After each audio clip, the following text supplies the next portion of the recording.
সংস্কৃতিকে বাঁচিয়ে রাখে এবং সাংস্কৃতিক লড়াইটা যে কিভাবে করতে হয় এটা দেখিয়ে গেছে। এবং আমি আশা করি এই যে হাদির জান দিব জুলাই দিব না যে যে অনুভূতি, এই অনুভূতি এই ইনকিলাব মঞ্চের যারা আছে তারা বাঁচিয়ে রাখবে এবং বাংলাদেশের প্রতিটা কর্নারে কর্নারে এই হাদির বার্তা পৌঁছে দিবে।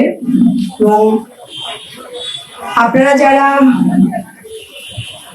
এই ইনকিলাব মঞ্চকে ধারণ করেন, ইনকিলাব মঞ্চ নিয়ে লড়াই করেন, বাংলাদেশের আজাদির জন্য লড়াই করেন, তাদের প্রতি আমার গভীর শ্রদ্ধা এবং ভালোবাসা। আর কিছু করার নাই, আর কিছু বলার নাই। আসলে আমি ইদানিং আর সত্যি কথা বলতে ইদানিং আর হাদির ছবিও দেখি না, হাদির দিকে তাকাইও না। মানে এইখানে দাঁড়ায়ও আমার এমন একটা অনুভূতি হচ্ছিল যে আমার কাছে মনে হচ্ছিল যে আমি মনে হয় ভেঙে চুরে পড়ে যাচ্ছি। আমার আসলে প্রত্যেকটা ওই ওই সময় প্রত্যেকটা মানে মুহূর্তের কথা আমি মনে করছিলাম অনেকদিন পরে, যে কিভাবে ও গুলিবিদ্ধ হলো, কিভাবে হাসপাতালে দৌড়ে গেলাম, কিভাবে সেখান থেকে মানে প্রত্যেকটা মুহূর্ত যেন একটা যদি মানে নাটক সিনেমা হতো।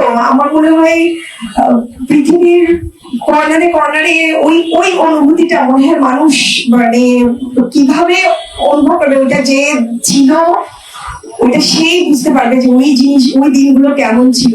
তো অনেকেই দেখেন যে আমি এখন আর ওকে নিয়ে কথা বলি না, আমি ওই ট্রমাটা থেকে আসলে বেরোয় আসতে চাই। কিন্তু আমার ভাইয়েরা এখনো নিজেরা শক্ত আছে, হাদির লড়াইটা লড়ে যাচ্ছে।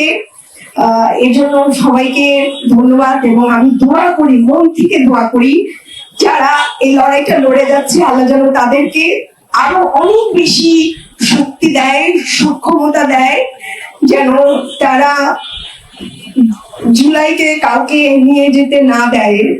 সবাইকে ধন্যবাদ। আসসালামু আলাইকুম।